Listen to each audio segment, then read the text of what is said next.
ยังอยู่เนาะเรียนที่หินเรียนนะให้มันเสมอเนาะเดี๋ยวเฮ็ดยากเนาะตอนเช้าบริเฮ็ดเนาะฝนตกสบมือใส่แน่นี่แบ่งกับน้องเพิ่นนี่คนละอันเลิกเติบแล้วพี่น้องน้องเดิมโอ้พี่น้องมาซอยพี่น้องเอ้ยนี่ตัวน้องเดิมเนี่ยสู้ๆเด้อโดยขอบใจหลายเด้อขอบบุญขอบคุณเด้อทางคุณยายใจบุญทุกทานที่สงสารเมตตาน้องเดิมกับน้องเด่นก็ขอคุณยายใจบุญทุกคนสุขภาพแข็งแรงอย่าเจ็บอย่าจนให้ล้ำรวยๆเฮงฟังเหตุเบียกการงานอันใดก็ขอประสบความสำเร็จให้อายุของมันคนยืนนอนก็ได้เงินหมื่นตื่นก็ได้เงินแสนที่ใดก็ไปหอดจอดถึงมีคนหักคนหอมเด้อสมนึกปรารถนาเด้อแม่เด้อพ่อเด้อทุกคนทีมงานเด้อมาสาธุ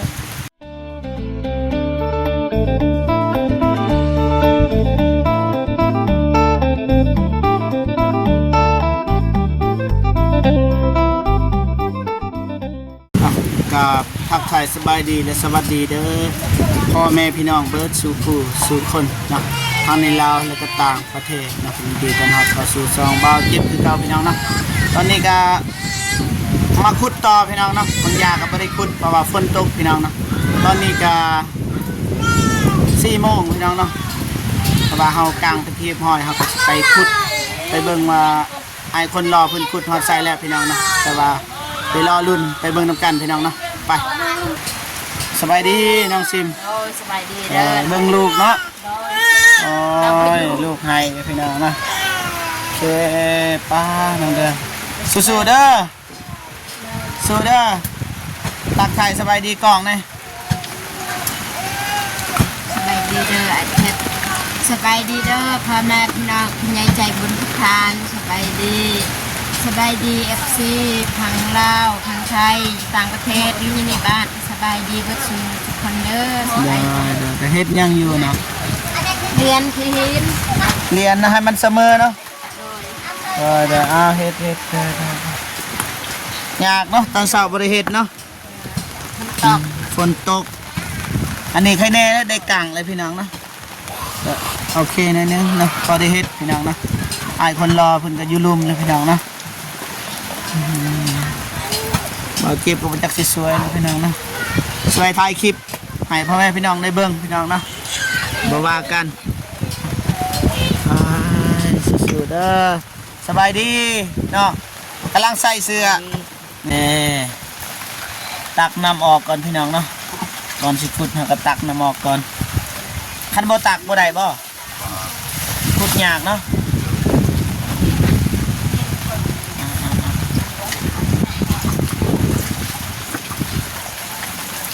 ขอบคุณ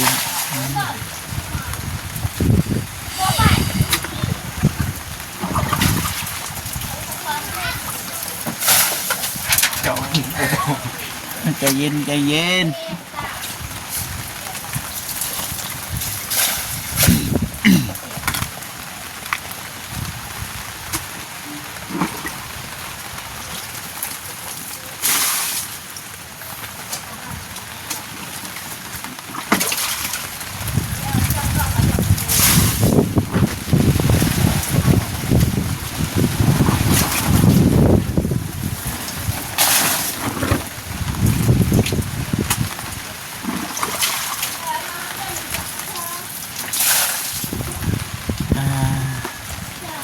โอเคไม่ได้ว่าขุดให้มันเลิกก่อนพี่น้องนะให้มันได้2 เมตร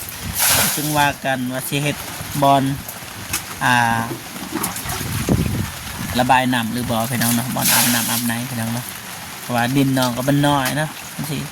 เฮ็ดอันนั้นมันก็ยานว่าบ่ได้พี่น้องเนาะมันสิขุดไปถึกเสาเฮือดนี่พี่น้องนะนี่จะเฮ็ดอะไรไปพี่น้องเนาะไปเบิ่ง นะจะเอาซุปมือให้พี่น้องนะไอ้คนรอสบายดีเด้อสบายดีเอาซุปมือใส่แน่เอานี่แบ่งกับน้องเพิ่นนี่นี่คนละอันเลิกเติบแล้วพี่น้อง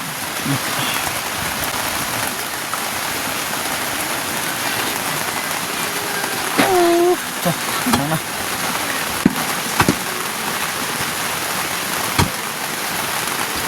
ขุดใส่สมมือฮะล้างมือก่อนเราใส่บ่ใส่ก่อนสกุดก่อนบ่บันหนึ่งก่อนนะจะหน่อยล้างมือแล้วก็ใส่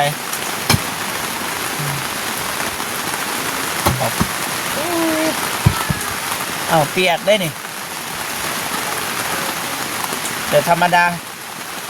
นี่แบบนี้พอดีเลยคือ FC เพิ่นบอกให้มันเปียกหน่อยนึงมันก็ขุดง่ายพี่น้องเนาะ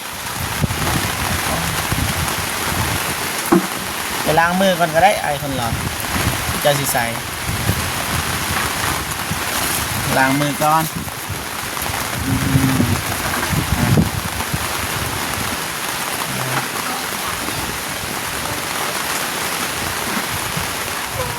เลิกแล้วพี่น้องนี่สบายดีเด้อไอ้คนหล่อโดยสบายดีโดยจักเม็ดเลยประมาณเบิ้งลองยืนเบิ้งลองยืนให้เบิ้งเลยลองยืนให้เบิ้งเลย2 เมตรพอได้ป่ะ2 เมตรเกือบเลยคิดว่าแล้วว่ามือนี้แล้ว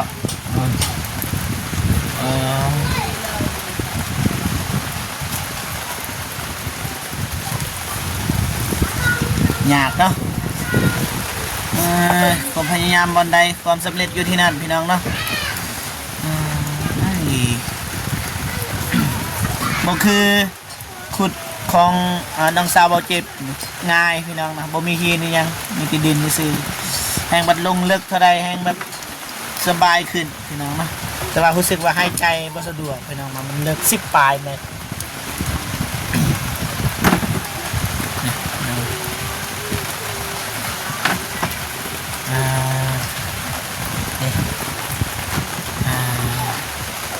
บ่ทันอ่านเม่นพี่น้องเนาะแต่ว่าบ่เจ็บก็สิถ่ายต่อพี่น้องเนาะบางทีก็สิขุดไปอีกพี่น้องเนาะแต่ว่านี่ทางนี้นี่พี่น้องแต่ว่าเฮาสิขุดกระยานนี่เสาเฮือนพี่น้องเนาะเสาบ้านเพิ่นเด้อเฮาสิเบิ่งว่าเฮาสิขุดต่อหรือว่าจังใดหรือว่าสิเฮ็ดบ่อระบายน้ำอาบพี่น้องเนาะบ่ฮู้ว่าสิเฮ็ดหรือบ่เนาะบ่เจ็บเลยได้บอก FC เป็นทีมห้อยว่าให้เม่นเอาแล้วก็ผู้ใหญ่ใจดีคันเห็นคลิปของบ่เจ็บก็ให้แนะนำว่าสิขุดหรือบอหรือว่าสิเฮ็ดแต่บอลทายซื่อๆพี่น้องนะมันจะซอยกันออกความคิดความเห็นเพื่อน้องเดิมพี่น้องเนาะเบาเจ็บเสื้อว่าผู้ใหญ่ใจดีใน FC ทุกท่านนี่ฮักแล้วก็เป็นห่วงน้องเดิมเนาะแต่ว่าให้เม่นว่าเฮาสิขุดต่อหรือบอพี่น้องเนาะว่าตอนนี้ไอ้คนรอเพิ่นก็ขุดด้นใช้เวลา2 วันแล้วพี่น้องแต่พอท่านแลจะเถือจริงจังขนาดตามที่โบเจ็บเบิ่งไตต้นพี่น้องเนาะ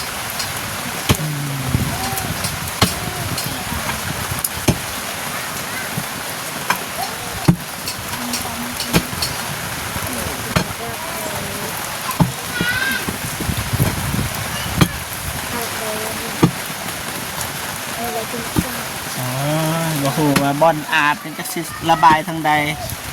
สิขุดก็ยากอีกพี่น้องมันบ่มีพื้นที่เลย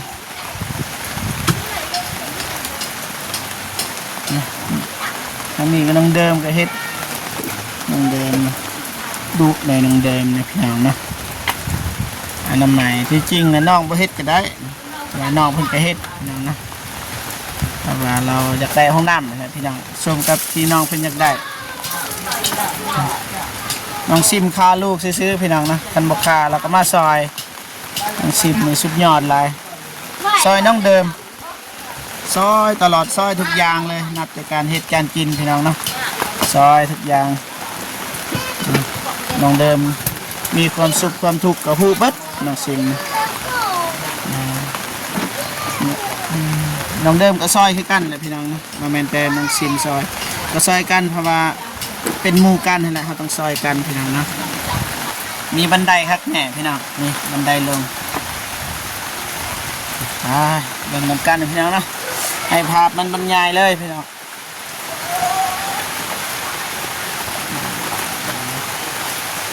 มาทันฮอด2 เมตรนี่พอดีซ้ำหัวเลยซ้ำหัวไอคนหล่อไอคนหล่อสูงเท่าไหร่1.50 เมตรโอ้ประมาณยัง50สักยัง50ก็สิฮอด2 เมตรพี่น้องเนาะ50 ป่าย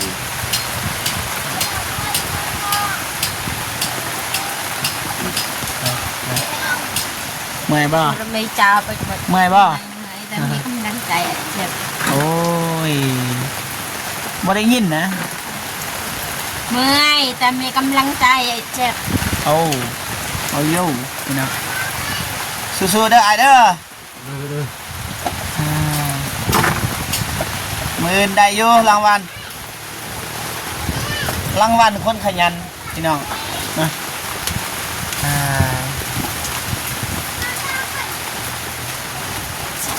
ประมาณ 80% เลยพี่น้องเนาะ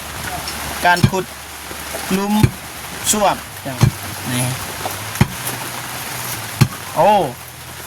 โย่ กันเห็นเนี่ย โอ้ได้ป่ะโอ้โย่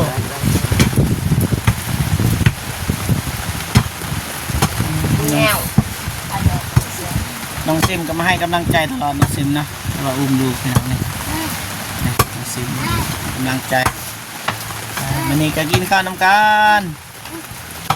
ว่าเก็บไปซื้อของกินนะแต่ว่าเงินก็ยังเหลือหลายอยู่เงินแม่เพิ่นนะคือตามปีน้องเดิม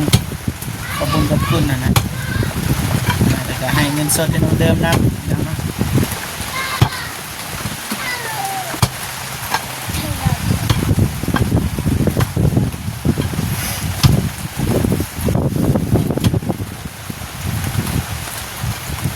จับเงินบวก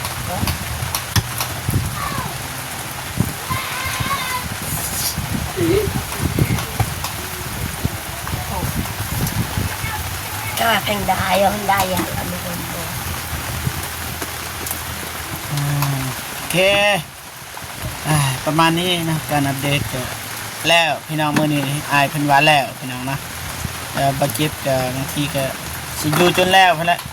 บางทีก็บ่พี่น้องนะบางทีก็สิไปหาน้องซาลีพี่น้องนะว่าตอนนี้ก็ฝนตกอยู่ว่าเสื้อยางที่บ่เจ็บใส่ขาดเลยพี่น้องเสื้อยางของแม่บ่เจ็บนี่แหละแม่เพิ่นว่า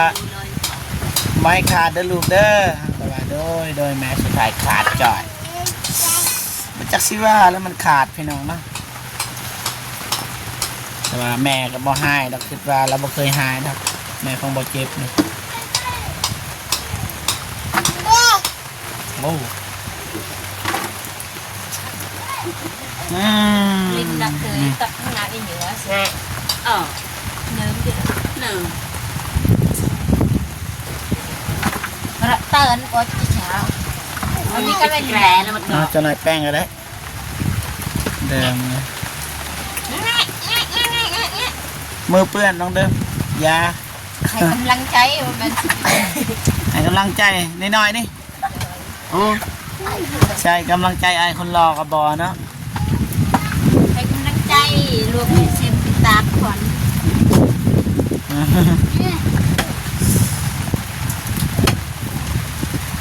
เนาะได้ ตอนไอ้คนลา ไอ้ต้นไอ้คนรอบ่ต้องห่วงมีอยู่รางวัลพี่น้องเนาะแต่ตอนนี้ก็บ่ทันบอกดอก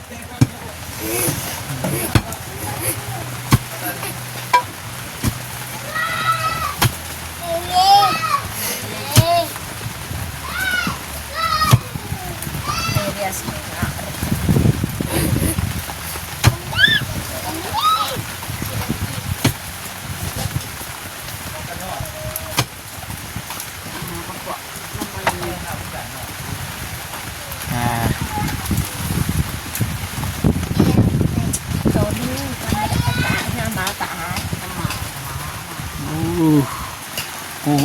ต้องเดิมโอ้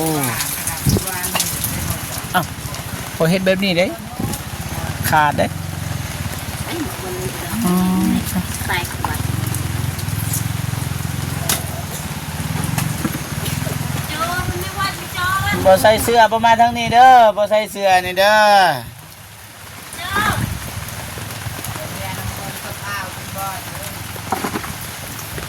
ไหน อ๋อน้องเดิมโอ้โอ้พี่น้อง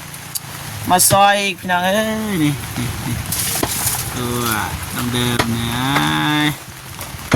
สู้ๆเด้อ โดยขอบใจหลายเด้อเก็บ ใจได้หลายมาต่อพี่น้องนะปากกอนรถน้องเดิมไหมพอแล้วจะนายบ่สบายเว้นอีกแต่ว่าบ่เจ็บอีกบ่บอกเนาะพี่น้องนะน้องเดิมก็บ่ค่อยสบายเนี่ย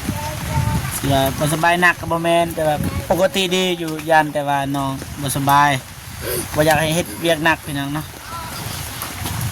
ได้นั่งพักอ่า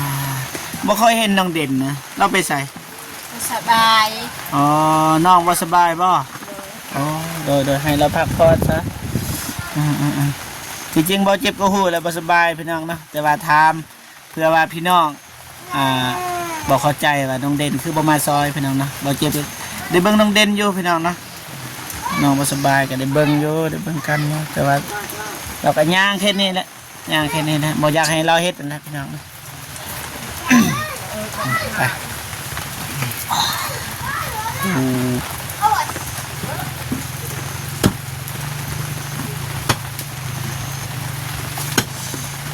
ชอบ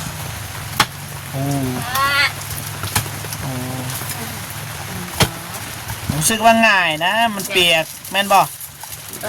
ถ้ามันบ่เปียกในยากเลยคือมี FC เพิ่นเม่นมาว่าบ่เจ็บจะทอกน้ำลงใส่แต่ว่าตอนนี้ก็บ่ได้ทอกพี่น้องเนาะน้ำฝนมันมาเองรู้สึกว่าสบายขึ้นบ่เจ็บสิเอาเป็นบทเรียนเลยพี่น้องเนาะตัวอย่างว่าสิคุดมื้อหน้านี่เอาน้ำใส่จักหน่อยนึงพี่น้องเนาะ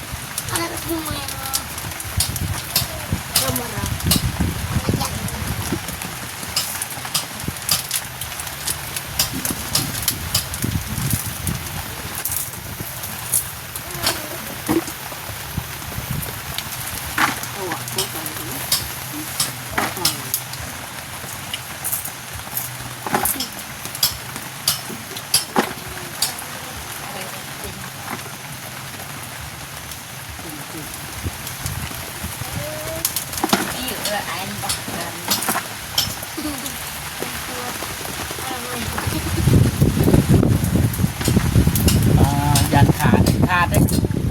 ออกเลยตัวนี้มันสีขาดนะแม่เพิ่นสิว่าเลยเพิ่นว่า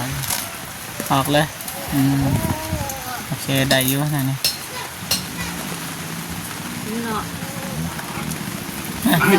ไปจะนายว่าบ่เจ็บคือบ่ซอยพี่น้องออกเด้อ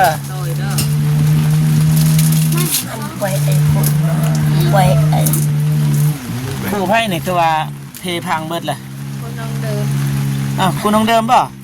ไปบัดนี่เล่นแล้วเพเบิดเลยพี่น้องนี่แตกเบิดนี่เบิ้งทางก้นมันทางก้นนี่ลูกเบิดเลยอ้าวน้องเดิมสิใส่ยังบัดนี่โอเคบ่เจ็บจะซื้อให้ไม่ก็ได้พี่น้องนะเพราะว่าเงินนะบ่เจ็บมีอยู่เงินว่าน้องเดิมบ่ได้ใส่พี่น้อง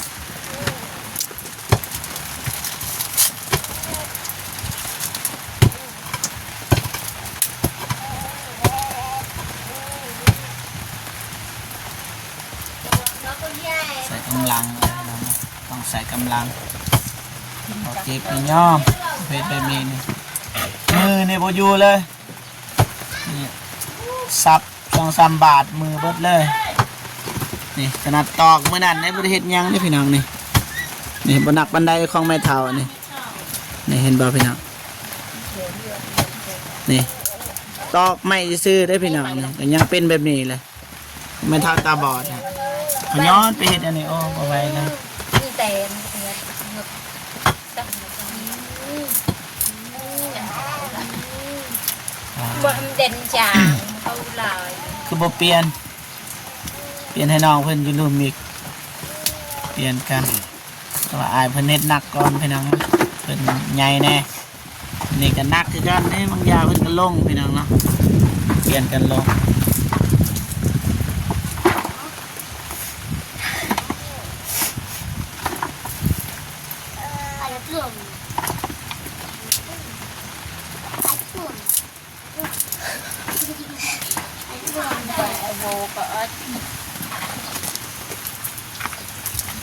โตเลยไม่โตเองอะไรตัวดักเลยกอกเลยเยอะบุกมีคุณเตอร์ได้ เมื่อยบ่ ไง ถามเอ้ยถามไอ้สิบ่เมื่อยเฮ็ดเวียกก็ถามพี่น้องเนาะเมื่อยแต่ว่าก็สู้พี่น้อง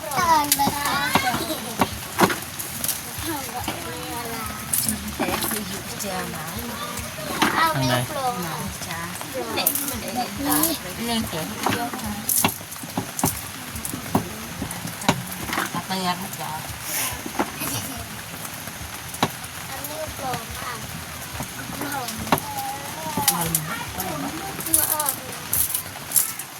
เปื้อนเบิดนี่บ่ว่ากันพี่น้องเนาะเฮ็ดเวียกมันต้องเปื้อนนะ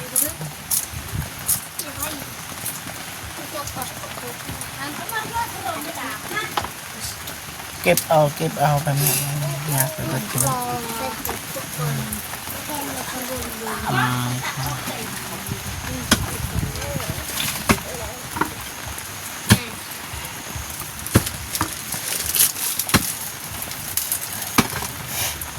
คันบ่แล้วก็มือเน็ตต่อก็ได้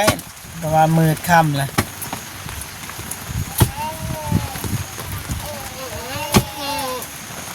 คันเฮ็ดแต่เช้ามื้อนี้น่าจะแล้วนะฝนตกมื้อนี้ฝนตกก็เฮ็ดได้อยู่แล้วเฮากังเบิดแล้วนะว่าตอนนี้ก็ฝนตกอยู่พี่น้องแต่ว่าบ่เป็นหยัง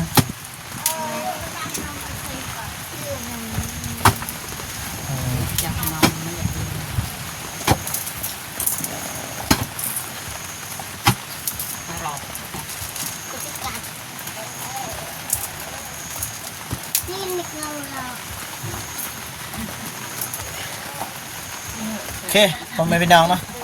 การอัปเดตก็ประมาณนี้พี่น้องเนาะว่าสิทายมันสำเร็จใช่ป่าวโปรเจกต์นะครับ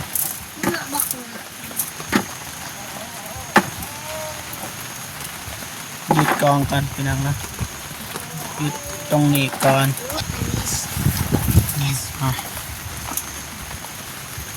ผู้ชมที่ดีนี่สมแต่สมว่าให้กำลังใจ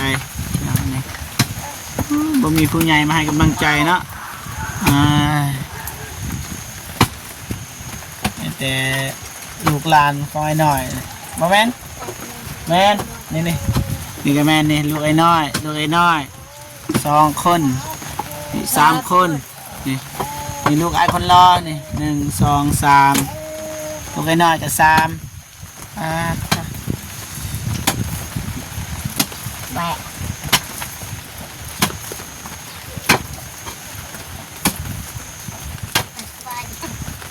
พรุ่งนี้สำเร็จพี่น้องโอเคการอัปเดตการขุดหลุมห้องน้ำก็ประมาณนี้พี่น้องเนาะมาต้องเดินมานี่ก่อนจบคลิปแล้ววันนี้มาไปครับมานั่งก่อนพี่น้องเนาะโอเคผมเป็นพี่น้องเนาะการอัปเดตการขุดหลุมช่วงประมาณนี้พี่น้องเนาะคนรอก็เฮ็ดเต็มที่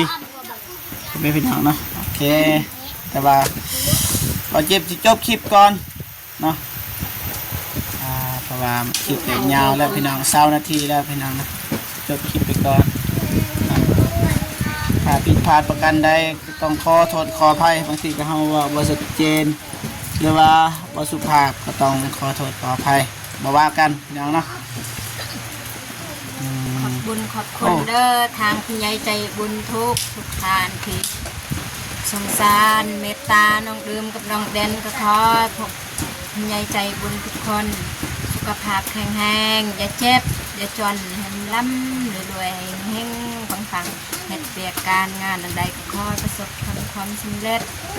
ให้อายุของมันควันยืนนอนก็ได้เงินหมื่นตื่นก็ได้เงินแสน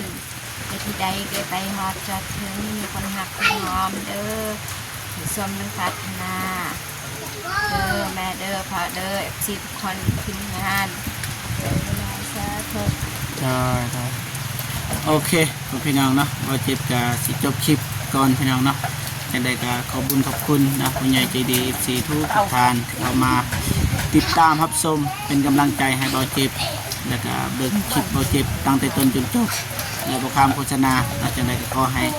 พ่อแม่พี่น้องจงมีแต่ความสุขสุขภาพแข็งแรงประสบผลสำเร็จในหน้าที่การงาน ไปที่ใดก็ขอให้ปลอดภัยพบเจอแต่ความสุขอันตรายภัยทุกข์อย่าเบียดเบียนตัวเจ้าขอให้เงินคำเข่าและมโหคือน้ำแกงให้นั่งนับแต่แบ่งเล่นเสานับบ่ไหวสุขสุขคนเด้อเนาะสาเอาคลิปนี้เบาเจ็บก็สิจบคลิปกลับบ้านขอโตวกลับบ้านก่อนพี่น้องเนาะพบพอกันมื้อเช้าพี่น้องเนาะสำหรับคลิปนี้ขอกล่าวคำว่าสบายดีเด้อไปบ๊ายบาย